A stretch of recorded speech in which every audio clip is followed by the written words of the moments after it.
Students share their thoughts on A&M canceling classes due to inclement weather. Texas A&M Student Senate plans to lobby state legislators for free textbooks and class materials. Opinion columnist Charis Adkins questions how A&M spends collected tuition and fees.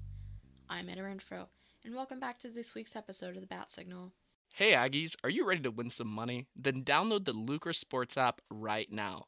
Lucra is the new social app for sports because with Lucra, you get to set the terms and compete against your friends and other real people. That's right, no more taking on the house that always wins, no more bookies shading the lines in their favor, and no more sharks just waiting to take your money. Just one-on-one sports action against your friends and fellow Aggies. Lucra offers all kinds of contests: NFL, NBA, NHL, Major League Baseball. Heck, you can even challenge your friends on the next game of beer pong you're playing.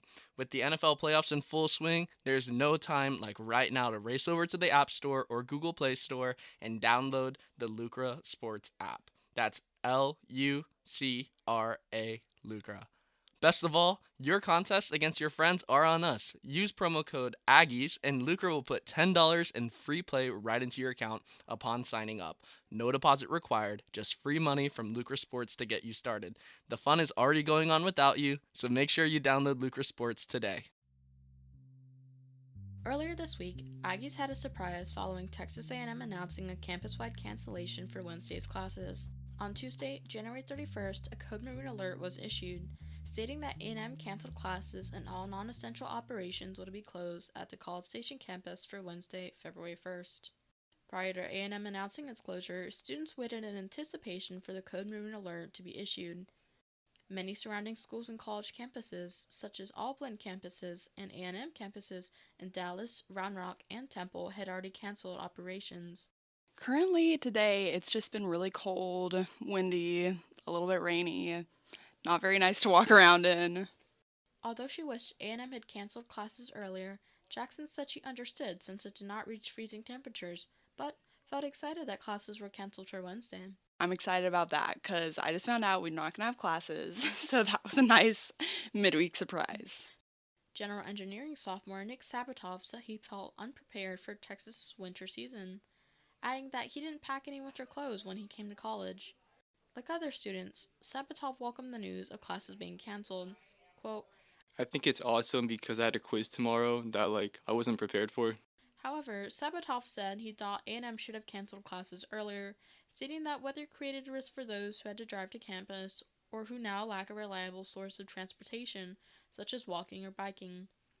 So I think that the second that the weather service announced that there is a chance that we could be having a winter storm, then it should have been the responsible thing to do to cancel classes this morning. General Engineering freshman Julius Stockton said he was ecstatic when he found out that classes were canceled.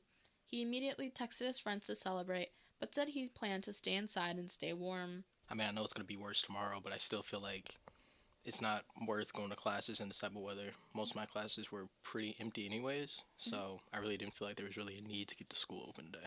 While the weather might have dampened students' brief celebration, in a statement issued on Tuesday, January 31st, A&M urged all students, staff, and faculty to proceed with caution as they return to campus.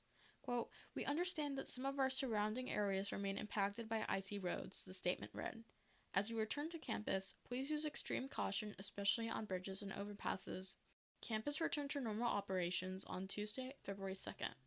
You can read the full version of my story available on thebat.com. Last semester, Texas A&M Student Senate passed a bill advocating for A&M to provide free, open-access course resources for students. This semester, Student Senate is planning to take the next steps as they begin lobbying state legislators for open education resources. Here to share an inside scoop from the Student Senate is senior news reporter Jack Lee. Jack, thanks for coming in today. Hey, this is Jack. Thank you. So, Jack, who introduced the Open Education Resources Bill, and why did they introduce it? So Alan Zhang is a member of the Legislative Relations Committee, and he was one of the guys who was one of the initial authors of this bill. So he said that he introduced this bill because as a college student, he feels that textbooks are unaffordable. Quote, "As a student who has many classes that require me to purchase textbooks, some of them over $100, I think it's an enormous cost. I believe there are lots of free resources we could be using instead," unquote, Zhang said.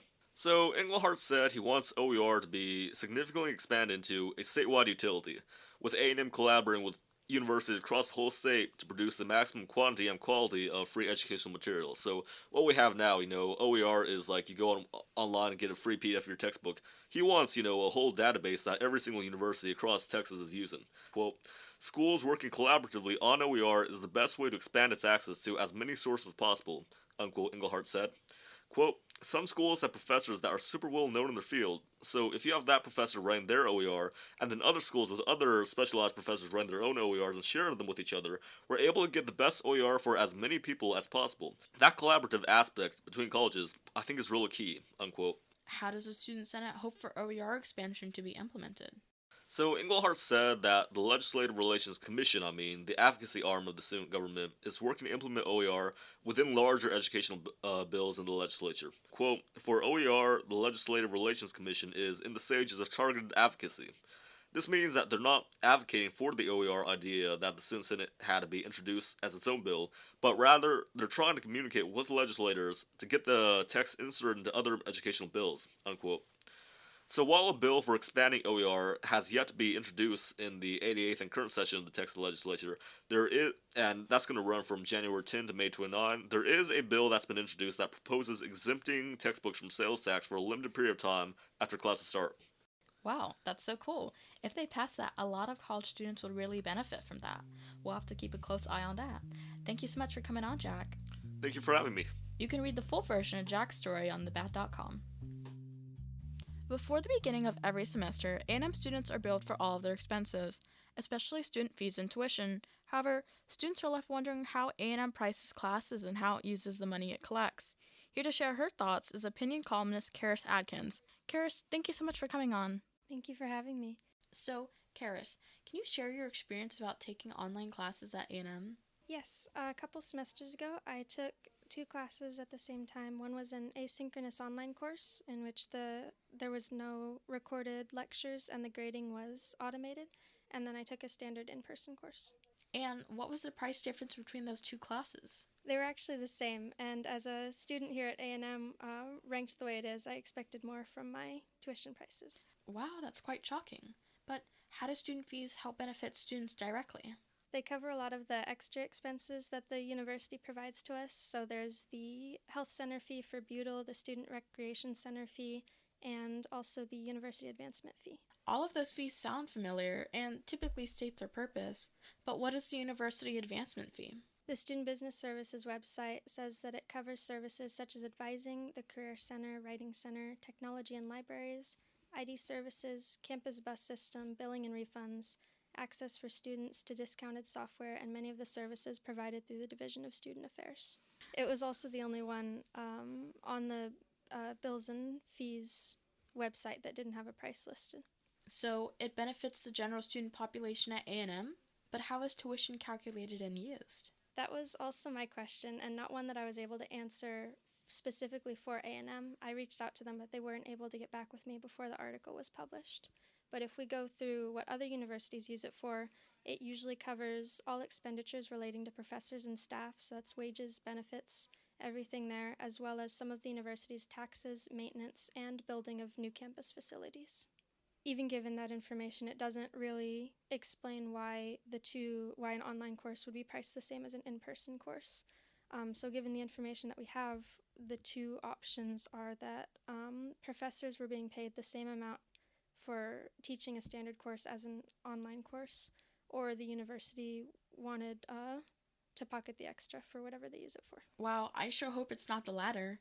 So what does that mean for students? We need to start asking questions about where our tuition money is going and finally get some answers. Great, well thank you so much for coming in, Charis. Thank you. You can read the full version of Charis' story available on thebat.com. For more information on all the stories featured in today's episode, visit our website at thebat.com or pick up a print edition on stands every Thursday. This week's contributors are myself, Jack Lee, and Charis Adkins. Make sure to check out our previous episodes of the Batt Signal and Home Turf, available wherever you get your podcasts.